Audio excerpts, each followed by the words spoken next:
नमस्कार दोस्तों, आप सभी का स्वागत है मेरे इस वीडियो सेशन में। आज इसमें हम मध्य प्रदेश की मिट्टियों का अध्ययन करने वाले हैं कि मध्य प्रदेश में कितने प्रकार की मिट्टियां पाई जाती हैं और उनके क्या क्या क्वालिटीज़ हैं, उनमें कौन कौन सी फसलें संभव उगती हैं। और सबसे पहले जो हम देखेंगे वो ये देखेंगे कि सबसे पहले मिट्टी बनती कैसे है। ठीक है, चलो बगैर देर किए हम आते हैं कि आखिर मिट्टी कैसे बनती है। आखिर मिट्टी होती क्या है। मृदा जिसमें हम खेती करते हैं वो क्या होता है। सबसे पहले तो धरातल की ऊपरी परत, जैसे धरती का, जैसे कि हमने रॉक्स पढ़े थे, सेल समूह पढ़े थे कि मध्य प्रदेश में कौन कौन से सेल समूह पाए जाते हैं। तो उन सेल्स के ऊपर क्या है, उन सेल समूह के ऊपर एक क्या है, एक परत पाई जाती है जिससे हम क्या कहते हैं, मृदा की परत। तो धरातल की ऊपरी परत जो किस क्या करती है, पेड़ पौधों को उगने के लिए क्या देती है, जीवांश मतलब ह्यूमस वगैरह ऑर्गेनिक मैटर देती है, और साथ में क्या देती है, खनिज पदार्थ प्रदान करती है। वो क्या कहलाती है, मिट्टी कहलाती है।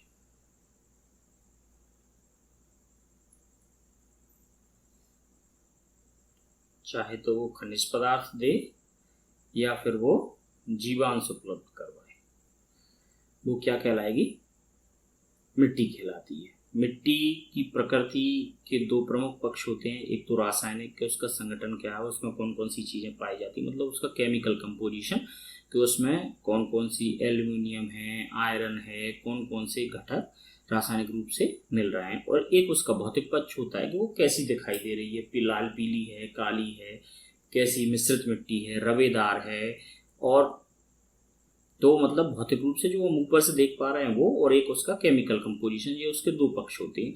और ये दोनों पक्ष किस चीज़ पर डिपेंड करते हैं, वो ये हैं कि उसका जनक पदार्थ क्या है, किससे वो फॉर्मेट हुई है, मतलब कौन से सेल समूह से बनी है।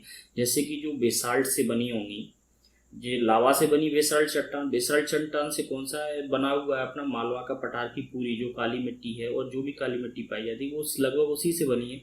तो उसमें क्या है, तो उसका जनक पदार्थ क्या है, बेसाल्ट है, और वो क्या है, काली मिट्टी के रूप में अपने आप को ओरिजिनेट करता है। तो उनका जनक पदार्थ क्या है, वहां पर कैसी वनस्पति पाई जाती है, क्योंकि वनस्पति डिसाइड करेगी कि उसके अंदर ऑर्गेनिक मैटर कितना आएगा, उसमें ह्यूमस कितना होगा। ठीक है, ये कैसे डिसाइड होगा, वनस्पति से। जलवायु है, जलवायु भी इस बात को देखती है। जैसे कि अगर ठंडी जलवायु होगी तो वहां पे क्या है, ऑर्गेनिक मैटर डिकम्पोज नहीं हो पाएगा, मतलब उसका अपघटन नहीं हो पाएगा और वो वैसा की वैसा बना रहेगा। जबकि यदि फेवरेबल माहौल है तो उसका ज़्यादा अपघटन हो जाएगा, तो भी जीव जंतु उसे खा जाएंगे, नष्ट कर देंगे। तो बीज की स्थिति जहाँ होगी वहाँ ह्यूमस अच्छी मात्रा में मिल जाएगा। तो इस तरीके से जलवायु भी डिसाइड करती है कि मिट्टी आखिर कैसी होगी, क्वालिटी कैसी होगी उसकी।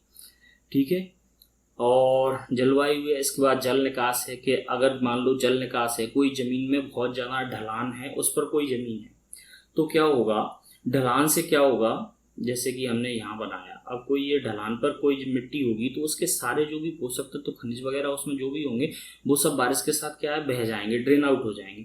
इसलिए जल निकास भी पर भी डिपेंड करता है कि मिट्टी में क्या रासायनिक और भौतिक रूप से रहने वाला है। ये मिट्टी से, किससे, जल निकास पर भी डिपेंड करता है। और सबसे लास्ट में है काल पे। तो किसी भी मिट्टी की भौतिक और रासायनिक प्रकृति को प्रभावित करने वाले कारक कौन कौन से हुए, एक तो वो जनक पदार्थ के वो किससे बनी है, इसके बाद क्या है उसमें वनस्पति कि वहाँ पे कौन कौन सी वनस्पतियाँ पाई जाती हैं, वहाँ की जलवायु कैसी है, और जल निकास कैसा है, और वो कितने समय पुरानी है। ये चीज़ें क्या करती हैं, सारी की सारी मिलकर मृदा की या मिट्टी की रासायनिक कंपोजिशन और भौतिक बनावट को डिसाइड करती हैं। ये 5 चीजें। ठीक है, एक काली मिट्टी या रेगोर बोलते हैं इसे, लाल और पीली मिट्टी पाई जाती है। जलोढ़ मिट्टी है या कछारी में, जलोढ़ मिट्टी है और कछारी मिट्टी भी। जलोढ़ मिट्टी भी क्या है, जो मिट्टी जल प्लस लुढ़क लुढ़क के, जो जल में लुढ़क लुढ़क के चीज़ें अपने आप को बनाती हैं, जो मिट्टी जल से फॉर्मेट हुई है वो कहलाती है जलोढ़ मिट्टी। और कछारी मिट्टी क्या होती है, जब कोई भी नदी अपने बाढ़ क्षेत्र में जो बिछा के छोड़ जाती है मिट्टी, वो क्या कहलाती है, कछारी मिट्टी कहलाती है, वो सबसे अधिक उपजाऊ होती है।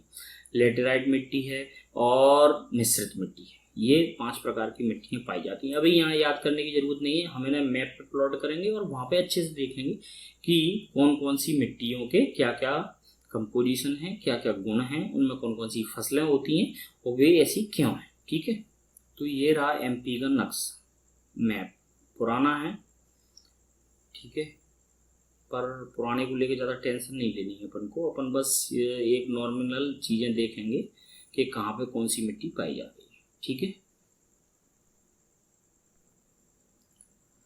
तो हम सबसे पहले देखने वाले हैं काली मिट्टी की। काली मिट्टी मध्य प्रदेश में कहाँ कहाँ पाई जाती है और इसके क्या क्या क्वालिटीज़ हैं। ठीक है, तो इसे हम ड्रॉ कर लें।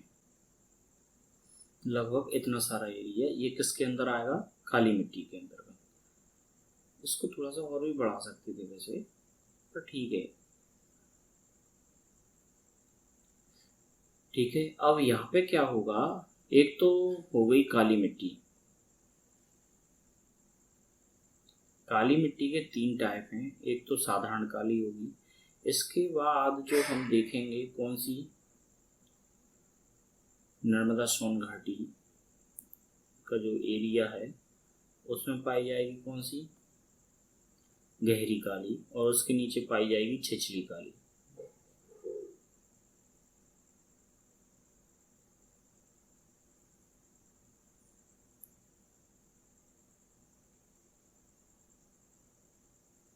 और ये यहाँ पे साधारण।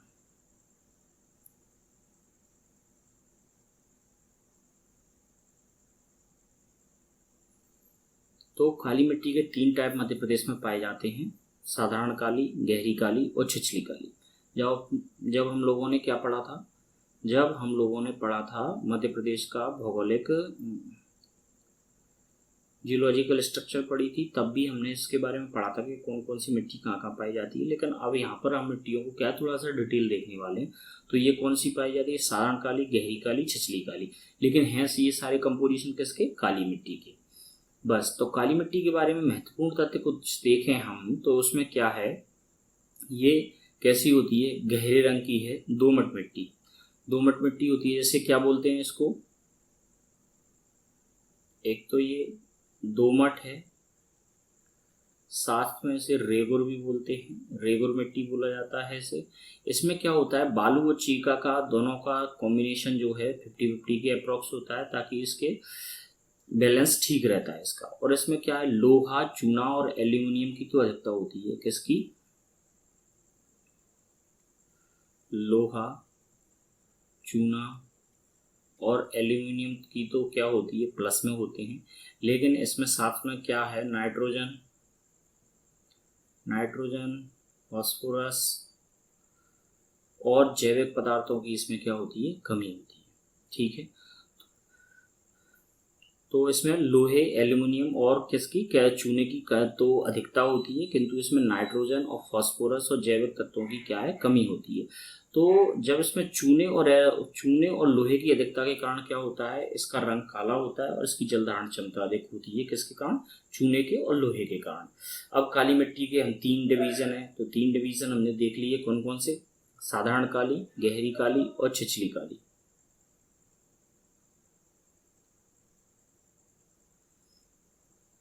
साधारण काली मिट्टी है वो मध्य प्रदेश में सर्वाधिक पाई जाती है, कितने प्रतिशत, 37%। 37% भूभाग पर पाई जाती है साधारण काली मिट्टी।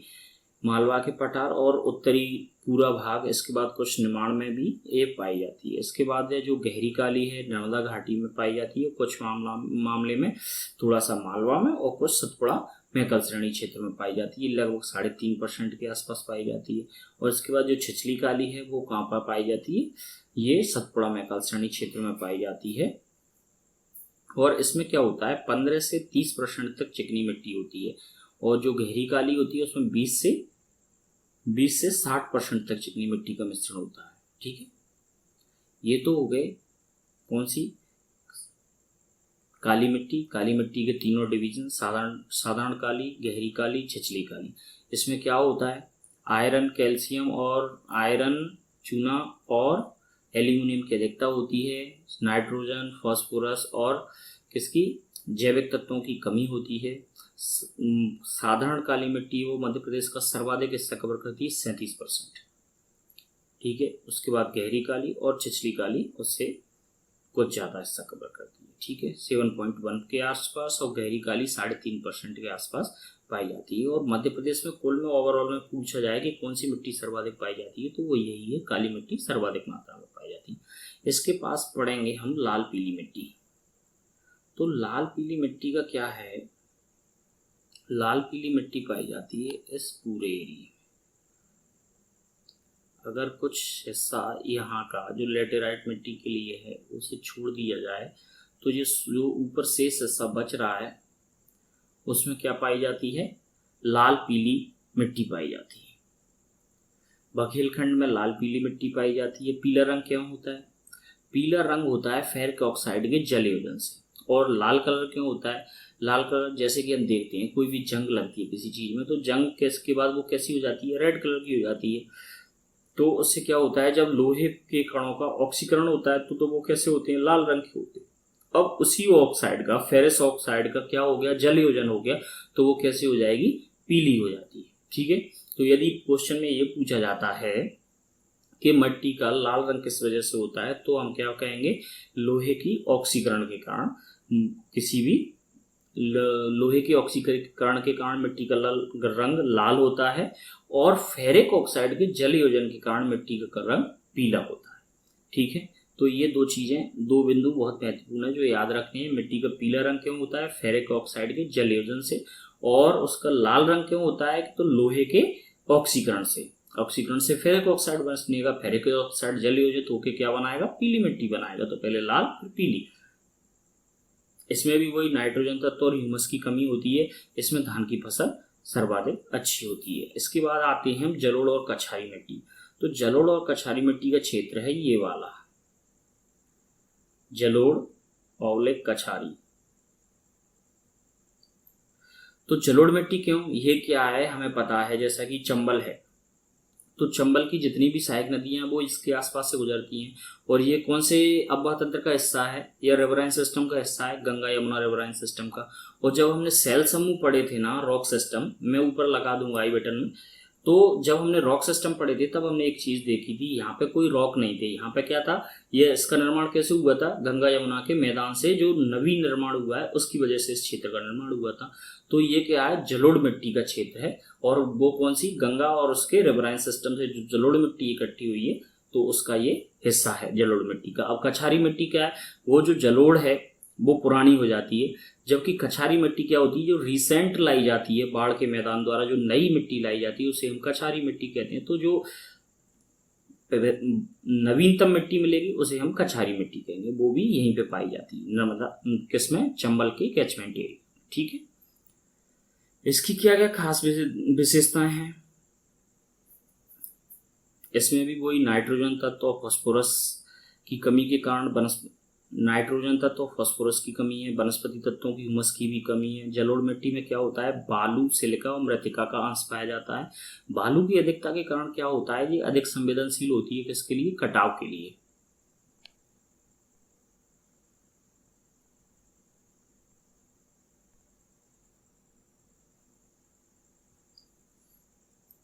तो इसमें भी क्या हुआ, नाइट्रोजन फास्फोरस की कमी है, जैव तत्वों की कमी है। और जलोढ़ मिट्टी में क्या है, बालू, सिलिका और मृतिका का अंश पाए जाते हैं, और इसमें बालू की अधिकता होती है। इसका कारण क्या होती है, ये किसके लिए, अपर्दन के लिए, या जैसे बोले हम अपर्दन के लिए अधिक संवेदनशील हो जाती है, इसका अपर्दन अधिक ज्यादा हो जाता है।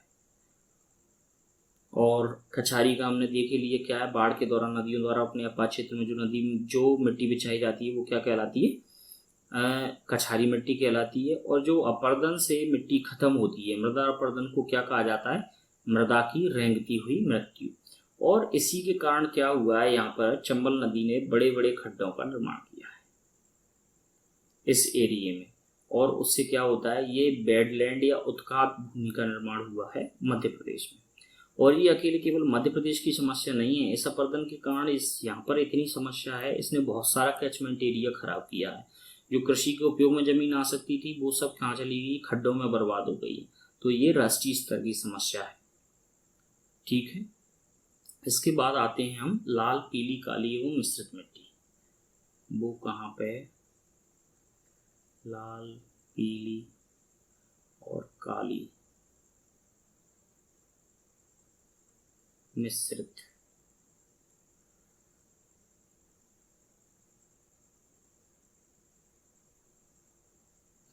मिश्रित मिट्टी, ये कहाँ पाई जाती है? विंध्य प्रदेश में पाई जाती है। इस मिट्टी में भी क्या है, वही नाइट्रोजन, फास्फोरस और जैविक पदार्थों की, कार्बनिक पदार्थों की कमी के कारण ये कम उपजाऊ है। और इस कारण क्या है, इसमें केवल मोटे अनाज और ज्वार बाजरा होता है। इसके बाद आ जाते हैं हम यहाँ पर लेटेराइट मिट्टी। इस लेटेराइट मिट्टी का निर्माण कैसे होता है? ये क्या है, लेटेराइट मिट्टी तब बनती है जब पानी भी अधिक हो, गर्मी भी अधिक हो और दोनों बारी बारी से आते हो। तो क्या होता है, तब कोई भी मिट्टी है वो ड्रेन हो जाते हैं, उसके मेन जो खनिज लेवल होता है वो उसका कम हो जाता है। और उससे क्या रहता है, खनिज वगैरह पानी के साथ अधिक बारिश के कारण ड्रेन होके बास आउट होके बाहर चले जाते हैं। तब वहाँ पे उस ऐसी स्थिति में क्या होता है, लेटेराइट मिट्टी का निर्माण होता है। और यहाँ पे ऐसा क्यों हो रहा है, इस बात को देखें कि हम मध्य प्रदेश में देखते हैं कि कौन से मानसून से बारिश हो रही है। ये हमारा आएगा दक्षिण और पश्चिम से मानसून आएगा, ठीक है। इस तरफ से दक्षिण पूर्व वाला मानसून आता है। तो ये दोनों मानसून लगभग मध्य प्रदेश के क्या है, जो पूर्वी हिस्सा है, दक्षिण पूर्वी और पूर्वी हिस्सा है, उसमें दोनों मानसून बारिश करवाते हैं। तो यहाँ पे बारिश ज़्यादा होती है। बारिश ज़्यादा होती है तो वहाँ से क्या होता है, उसके जो खनिज तत्व वगैरह हैं वो सब बास आउट होकर ड्रेन हो जाते हैं और यहाँ पे बनती है ये लेटेराइट मिट्टी। तो कहाँ पे है, ये बालाघाट, सिवनी, छिंदवाड़ा के कुछ इलाकों में लेटेराइट मिट्टी पाई जाती है। चौरस उच्च भूमियों पर मिलती है। इसमें क्या होता है, लोहा, एल्यूमिनियम और चूना अधिक होता है, ठीक है। ये हो गई हमारी लेटेराइट मिट्टी। इस तरीके से क्या हो गया, हमारी पांचों प्रकार की मिट्टियां हो गई। सारी मिट्टियों में हमने देखा तो वो क्या थी, उसमें क्या था, नाइट्रोजन, फास्फोरस और लगभग ह्यूमस की कमी थी। सारी मिट्टियों में, काली में भी वही थी, जलोढ़ में भी वही हो रहा था, लाल पीली काली मिट्टी में भी वही थी। इस कारण वह मोटे अनाज हो रहे थे। लेटेराइट में भी वो बास आउट हो रहे थे। और किसमें, लाल पीली मिट्टी में भी उसकी यही स्थिति थी। तो इसीलिए मध्य प्रदेश में एनपीके खाद, नाइट्रोजन, फास्फोरस और पोटेशियम का इस्तेमाल सर्वाधिक होता है, यूरिया का, एनपीके खाद का, क्योंकि यहाँ की मिट्टी में इनकी कमी है बहुत ज़्यादा, ठीक है। लेकिन ये जो केमिकल कंपोजिशन है वो एक कमी पूरी नहीं करता है। वो क्या है, ऑर्गेनिक मैटर की, ह्यूमस की या जैविक तत्वों की जो कमी रहती है वो हमेशा बनी रहती है, ठीक है। अब ये तो हो गई मध्य प्रदेश की प्रमुख मिट्टियाँ, ठीक है। इसको जो लाल पीली मिट्टी है उसको क्या कहते हैं, वो मिश्रित मिट्टी है ना, ये विंध्याचल के उसमें विंध्य प्रदेश में उसे क्या कहते हैं, डोरसा मिट्टी भी कहते हैं। और ये जो लेटेराइट का क्षेत्र है, ये मुख्य मसाला उत्पादक क्षेत्र है। इसको डोरसा मिट्टी भी कहते हैं। कौन सी, डोरसा। जैसे इसको क्या कह रहे थे, इसको रेवुर कह रहे थे, ठीक है। इसको कछारी और जलोढ़ दो नाम है, इसका नाम क्या रख रहे हैं इसी तरीके से, डोरसा, ठीक है। और ये मसाला उत्पादक प्रमुख क्षेत्र है। इस तरीके से ये मध्य प्रदेश की मिट्टियां हो गई। अब मध्य प्रदेश की मिट्टियों के साथ साथ हमें कुछ और चीजें भी देखनी है जिन्हें हम देखने वाले हैं। तो ये क्या है, मृदा अपर्दन। अब मृदा पढ़ ली हमने कि पांचों प्रकार की मृदा है, तो मृदा के साथ मृदा का अपर्दन भी देखा। ये मैंने एज इट इज की परिभाषा लिख दी है यहाँ पे ऊपर, और आप लोगों को क्या परिभाषा को हम थोड़े देख लेते हैं, ठीक है। मृदा अपर्दन प्राकृतिक रूप से घटित होने वाली वह भौतिक प्रक्रिया है। भौतिक क्यों, क्योंकि यह हमें आंखों से दिखाई दे रही है, हम उसे फील कर सकते हैं, ऑब्जर्वेशन करेंगे तो उसे समझ भी सकते हैं कि यहाँ से अपर्दन हो रहा है। जिसमें जल एवं वायु दो तत्व होते हैं जो क्या करते हैं, किसी भी जगह से मृदा के अपर्दन के कारक दो होते हैं, जल अथवा वायु, ठीक है। जैसे प्राकृतिक भौतिक बलों द्वारा भूमि की ऊपरी मृदा के कणों को अलग करके बाहर ले जाना, जो मिट्टी पे ऊपर बिछे हुए हैं उन्हें या तो उड़ा कर ले जाएं या अपने साथ बहा कर ले जाएं फ्लो में, तो उसे क्या कहते हैं, हम अपर्दन कहते हैं। अपर्दन के दो प्रमुख कारक प्रकार होते हैं, या तो वो जल अपर्दन होता है या वायु अपर्दन होता है। मृदा अपर्दन की कारक क्या है, देखो, एक तो वर्षा जल की मात्रा कि बहुत ज़्यादा मात्रा में हैवॉक कंडीशन में बारिश हो जाए बहुत सारी, या तो तीव्रता जैसे बादल फट जाए, एकदम बहुत ज़्यादा पानी आ जाए, तो वो भी अपर्दन का कारण बनता है।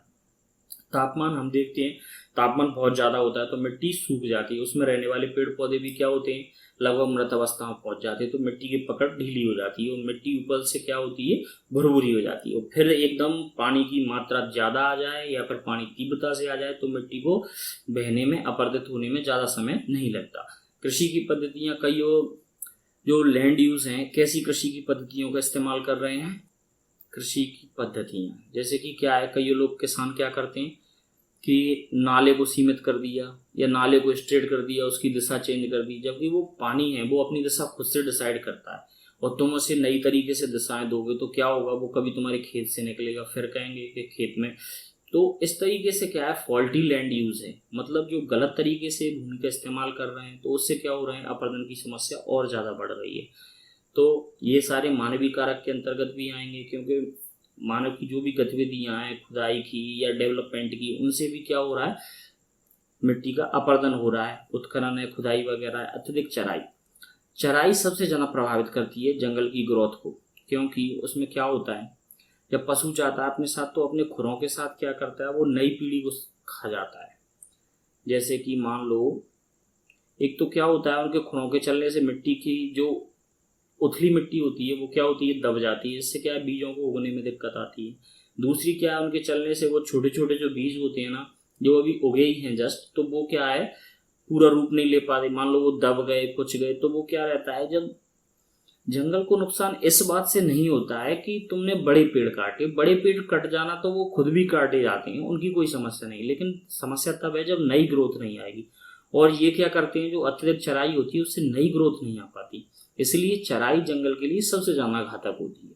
वनों का क्षरण है, जैसे कि वन निरंतर कम हो रहे हैं, और यंत्रीकरण, मैकेनाइजेशन की वजह से ये अपरदन को, ये चीजें बढ़ाती हैं। मृदा अपरदन के कारण क्या क्या है, तो वृक्षों की अविवेकपूर्ण कटाई हो गई, वनस्पति आवरणों में कमी हो गई, वनों में आग है, ये वनों में आग का लगना हो गया, त्रुटिपूर्ण फसल चक्र हो गया। फसल चक्र के लिए कहा गया है कि आप एक के बाद एक हर बार फसल चेंज करें, लेकिन क्या करते हैं लोग, ऐसा नहीं करते और उस जमीन में से लगातार एक ही तरीके के पोषक तत्व, खनिज लवणों में कमी आती जाती है, जिससे उसकी क्या है, जो उसका केमिकल कंपोजिशन है वो गड़बड़ाता है और वो अत्यधिक वल्नरेबल या कहें संवेदनशील हो जाती है, किसके लिए, अपरदित होने के लिए। भूमि को खुली छोड़कर वायु अपरदन के लिए प्रेरित करना, ठीक है, कई बार जमीन को खाली छोड़ दिया जाता है, उसकी जुताई वगैरह कर देते हैं, तो उससे क्या रहता है, खाली जमीन और ज्यादा अपरदित होती है। ऐसी फसलें उगाना जो अपरदन को तेज करती है, मतलब मिट्टी को बांधे रखने में सक्षम नहीं होती, ऐसी फसलों का उगाना। ढलान की दिशा में कृषि कार्य करना, कई किसान देखे होंगे गांव में, वो नहीं जानते तो वो क्या करते हैं, वो उसी तरफ से जोतना चालू करेंगे, जैसे ये ढलान है तो वो यहीं से जोत रहे हैं ऐसे उल्टे में, तो उल्ट से क्या होता है, पानी ड्रेन होगा तो बार बार वो मिट्टी को काटते हुए ले के जाएगा। सिंचाई की त्रुटिपूर्ण विधियां हैं, जैसे कि हम क्या करते हैं, हम माइक्रो इरिगेशन पर फोकस नहीं करते, ड्रिप सिस्टम या वो टपक सिंचाई बोलते हैं ना, जैसे वो उन मेथड का इस्तेमाल ना करके हम क्या करते हैं, फ्लडिंग करते हैं, एक तरफ से पानी चालू किया और बस छोड़ दिया लगातार। इससे क्या होता है, इससे भी अपरदन होता रहता है और आदमी आराम से सो जाता है। तो इस तरीके से क्या हो रहा है, मृदा अपरदन होता है। अब जब ये क्वेश्चन, ये तो सारी चीजें क्या हो गई, एक सामान्य सी समझ हो गई कि अपरदन क्यों हो रहा है, दो तरीके से हो रहा है, उसके क्या कारक हैं, उसके क्या कारण हैं, कौन कौन सी चीज़ों से कर रही हैं और वो क्यों हो रहा है, ये अपरदन के कारक और कारण। इसके बाद मध्य प्रदेश के जब विशेष पर्सपेक्ट में क्वेश्चन पूछा जाएगा तब हमें क्या लिखना है, तो ये है कि क्या होता है, मध्य प्रदेश कैसी जलवायु है, यहाँ उष्ण जलवायु का क्षेत्र है, तो क्या होता है, गर्मी बहुत अच्छी पड़ती है। गर्मी में क्या होता है, सारे लगभग 40 डिग्री टेम्परेचर से ऊपर ही टेम्परेचर रहता है। ऐसे में क्या है, छोटे मोटे पेड़ पौधे सब सूख गए होते हैं, मतलब उनकी जड़ों की क्या है, जो मिट्टी को पकड़ने की क्षमता है वो लगभग कम हो गई होती है। मिट्टी को पकड़ने की क्षमता कम हो गई है, मिट्टी में भी पानी की कमी हो गई है, तो जो काली मिट्टी होती है उसमें बड़ी बड़ी दरारें पड़ जाती हैं, और जो मिट्टी रहती है वो भी क्या होती है, उसकी अपने आप में एक दूसरे को पकड़े रखने की ताकत भी कम हो जाती है, मतलब मिट्टी बहुत भुरभुरी हो गई होती है। उसके बाद क्या होती है, मानसूनी वर्षा। और मानसूनी वर्षा का पैटर्न हम लोगों को पता है कि वो कोई भी फिक्स नहीं होता, कभी तो वो बहुत तेज बारिश होती है और कभी बहुत कम कम बारिश होती है। इससे क्या होता है कि एकदम उसकी ना तो मात्रा डिसाइड है, ना ना तो बारिश की मात्रा डिसाइड है, और ना उसकी कितनी तीव्रता है वो डिसाइड है। तो उसकी वजह से भी अपर्दन के लिए जमीन वल्नरेबल हो जाती है मध्य प्रदेश की। और सबसे बड़ी बात यह है, मध्य प्रदेश का पूरा क्षेत्र है वो कैसा है, या तो पहाड़ी है या फिर पठारी है। तो सारी की सारी पठार और पहाड़ों से क्या होगा, मिट्टी वॉश आउट होनी ही है। तो मतलब हमारी जो फिजिकल कंडीशन है वो इस बात के लिए ज्यादा वल्नरेबल है कि मध्य प्रदेश में कटाव होगा।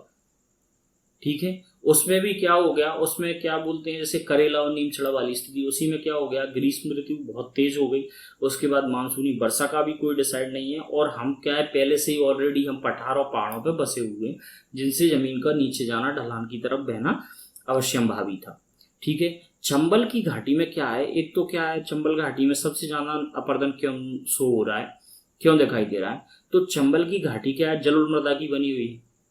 जलोढ़ मृदा में हमने देखा था कि बालू की मात्रा ज्यादा होती है, तो वो से क्या है, अपर्दन के लिए वल्नरेबल बनाती है। और दूसरी बात क्या है, क्षेत्र में 50 सेंटीमीटर वार्षिक वर्षा से भी कम औसत वार्षिक वर्षा होती है। तो उससे क्या होता है, मिट्टी में नमी नहीं रहती, मिट्टी एक दूसरे को अपने आप को बांधे रखने में सक्षम नहीं है, तो मिट्टी ऑलरेडी भुरभुरी है। इसी वजह से कोई वहां पे क्या है, वनस्पति भी अधिक नहीं है। क्यों नहीं है वनस्पति, क्योंकि पानी कम है, तो वनस्पति नहीं, वनस्पति नहीं है तो और मिट्टी ढीली हुई। इसके बाद वहां पे क्या होता है, मुरैना और इन जिलों में क्या है, पशुपालन ज्यादा होता है। पशुपालन से क्या होता है, वही चराई वाला पैटर्न, और इसकी वजह से मिट्टी ढीली हो जाती है बुरी तरीके से। और जब भी बाढ़ आती है, चंबल से पानी आता है, तो वो उसमें क्या होती है, अपने आप को बांधे नहीं रख पाती, और उसके साथ मिट्टी अपर्दित होती है। ठीक है, इस वजह से क्या है, जो चंबल का जो कैचमेंट है, श्योपुर, मुरैना, भिंडवाला, उसमें बड़े बड़े क्या है, खड्डों का निर्माण करती है अपर्दन के कारण। तो वो सब क्यों हो पा रहा है, क्योंकि वो एक जलोढ़ मृदा है। जलोढ़ मृदा में बालू की मात्रा अधिक होती है, तो वो खुद से वल्नरेबल हो जाती है। उसके बाद वहां पे क्या है, बारिश कम है, बारिश कम है, साथ में क्या है, बारिश कम है तो पौधे कम है, पौधे कम है। वहां पे लोगों ने पशुपालन अधिक कर रखा है, तो पशुपालन, उनकी अनियंत्रित चराई की वजह से मिट्टी ढीली हो जाती है, और वो अपर्दन के लिए सहज उपलब्ध हो जाती है। इसीलिए मध्य प्रदेश की जो चंबल की घाटी है वो क्या हो गई है, अपर्दन के लिए एक, जिसे बोले हम, हॉटस्पॉट के रूप में डेवलप हो गई। ठीक है, अब हम आगे चलते हैं। मृदा अपर्दन हमने देखा, तो अब हम क्या देखेंगे, मृदा संरक्षण देखेंगे। अब जो चीजें क्या है, मृदा अपर्दन क्या था, मिट्टी के कणों को एक जगह से हटाकर दूसरी जगह शिफ्ट करना, वो तो मृदा अपर्दन था। अब मृदा संरक्षण के अंतर्गत क्या है कि वो सारी विधियां आएंगी जो क्या है, मृदा के कणों को अपने स्थान से हटने से रोकती हैं, तो वो क्या कहलाएंगी, मृदा संरक्षण। मृदा संरक्षण की विधियों में जैसे कि यहाँ पे है, सबसे पहले क्या है, वन संरक्षण। तो वन संरक्षण से आशय है जहां पे वन एग्जिस्टिंग है, तो उसे हम कैसे संरक्षित करें। ठीक है, तो उसके लिए क्या करें, हम वन संरक्षण के लिए नई नई जो भी शासकीय योजनाएं रहती हैं वन संरक्षण की, उन्हें करें, और जो इंक्रोचमेंट है उसे रोकें, अनियंत्रित चराई है उसे कंट्रोल करें, ताकि जंगल अपने आप को रीडेवलप कर पाए। तो इस तरीके से वन संरक्षण हो गया। वन संरक्षण के बाद है वृक्षारोपण। अब जो क्या है, खाली जगह रह गई हैं, जैसे कि कुछ घाटियां हैं, कुछ पर्वतों की ढलानें हैं, जिन पर अभी पेड़ नहीं है, वहां पे लगातार अपर्दन की समस्याएं हो रही हैं, तो वहां पे हम क्या करेंगे, वहां पे हम वृक्षारोपण कर सकते हैं, ताकि वो जगह अपने आप को बचा ले और पेड़ों की जड़ों में उसकी मिट्टी बंधी रहे। तो ये तो हो गया वृक्षारोपण, वन संरक्षण हो गया। नियोजित चराई है, चराई के लिए हमें क्या करना पड़ेगा, यदि हम चाहते हैं कि वन संरक्षित रहे, तो ये बहुत फैक्ट है कि हमें नियोजित चराई की ओर जाना ही पड़ेगा। जैसे कि पहले जब भी गांव की बसाहट हुई थी, उसमें आबादी के साथ साथ क्या था, गौचर भूमि रखी गई थी। लेकिन धीरे धीरे पॉपुलिस्ट पॉलिसी और लोगों की एग्रेसिव पॉलिसीज की वजह से वो लोग क्या है, उसे इंक्रोच करते गए, और अब लगभग वो जमीन नहीं बची है अपने पास। तो पशु कहाँ शिफ्ट होते हैं, जंगल जाते हैं, जंगल जाते हैं तो वही वन के संरक्षण की समस्याएं पैदा होती हैं, फिर कॉन्फ्लिक्ट होता है ना। तो इसीलिए चराई को क्या है, नियोजित करने की बहुत महती आवश्यकता है कि वो गौचर भूमि है उसे इंक्रोचमेंट से मुक्त कराया जाए, और उसमें क्या है, उसमें घास और चारे की व्यवस्थाएं करवाई जाए, ताकि पशुओं को जंगल जाने की आवश्यकता ना पड़े। तो इस तरीके से क्या है, जंगलों को संरक्षित किया जा सकता है और अपर्दन से भी बचा जा सकता है। बांध बनाना या मेड़ बनाना आजकल हम देख रहे हैं, जैसे कि किसान क्या करते हैं, मेड़ बनाने के नाम पे आजकल मेड़ को भी तोड़ते चले जा रहे हैं। तो उससे क्या होता है, उस मिट्टी के अपरदित होने की समस्याएं ज़्यादा हो जाती हैं, क्योंकि जब भी तेज पानी बरसेगा तो पानी के साथ उसकी मिट्टी बहेगी। और अभी तक जब तक मेड़ बनी रहती है तब तक मिट्टी उसमें के अंदर सुरक्षित रहती है। भूमि सुधार है, जो टेढ़ी मेढ़ी आड़ी जोतें कर रहे हैं, तो उससे क्या है, भूमि सुधार जब होगा तो जमीन का समतलीकरण होगा, लेवलिंग हो जाएगी। लेवलिंग हो जाएगी तो क्या है कि भूमि में फिर उतनी समस्याएं पैदा नहीं होंगी। मान लो उल्टी सीधी जमीन पर जो खेतियां हो रही हैं उसमें क्या है, उतने अच्छे से सुधार कार्य नहीं हो पाते, और वे क्या है, जमीन को वल्नरेबल संवेदनशील बनाते हैं अपर्दन के लिए। ठीक है। सीढ़ीदार खेती है, जब ढालू क्षेत्रों में कोई खेती कर रहे हैं तो उसके लिए क्या करते हैं, सीढ़ीदार खेती करते हैं। तो सीढ़ी से क्या रहता है कि पानी के उतरने की जो स्पीड है वो कम हो जाती है, और हर सीढ़ी पर पौधे लगे हैं तो वो उसकी जड़ों से मिट्टी को बांधे रखते हैं। तो पानी का जो फ्लो है वो उसे चेक करती है सीढ़ी, जिससे वो अपने साथ मिट्टी को काट नहीं पाता। इस तरीके से सीढ़ीदार खेती हुई। समुच्च रेखी जुताई है, जब कोई ऐसी असमतल जमीन है तो उसमें क्या है, समुच्च रेखीय जुताई होनी चाहिए। समुच्च रेखी जुताई कैसे, समान रेखा पर एक बार में हल चले। जैसे यहाँ से चले तो एक हरैया ऐसे दिया, फिर इसी को ऐसे और ऐसे, मतलब ये नहीं है कि उल्टी सीधी होगी ना तो उसमें कटाव ज्यादा हो जाएगा। इसलिए समुच्च रेखीय, समान ऊंचाई पर एक रेखा में जुताई, उसे बोलते हैं समुच्च रेखीय जुताई। फसल चक्रण है, जब हम फसल चक्रण नहीं अपनाते तो उससे क्या होता है, एक ही तरीके के क्या होता है, खनिजों और पोषक तत्वों की कमी होती जाती है और मिट्टी के केमिकल कंपोजिशन डिस्टर्ब हो जाता है, जिससे क्या होता है, मिट्टी अपर्दन के लिए जल्दी उपलब्ध हो जाती है। तो फसल चक्रण अपनाएंगे तो हम उसकी क्या है, जो रासायनिक संरचना है मिट्टी की उसे बनाए रख पाएंगे। जैविक कृषि को बढ़ावा देना है ताकि ज़्यादा केमिकल डिपोजिशन ना हो, तो मिट्टी की केमिकल जो कंपोजिशन है वो चेंज नहीं होगा, तो वो क्या है, कम अपरदित होगी। बाढ़ नियंत्रण है, जैसे बांध वगैरह बना के क्या करते हैं, बाढ़ को कंट्रोल करते हैं। एकदम जहां जहां पानी आ गया तो अपन उस समय उस पानी को क्या है, डैम से रोकेंगे और फिर अपने हिसाब से नियंत्रित फ्लो में उसे आगे बढ़ाएंगे ताकि अपरदन कम हो। ठीक है। तो ये तो हो गई मृदा संरक्षण, मृदा संरक्षण की विधियां। इसके बाद है मृदा निर्माण को प्रभावित करने वाले कारक, हमने वहां पे देख लिए थे, कौन से थे।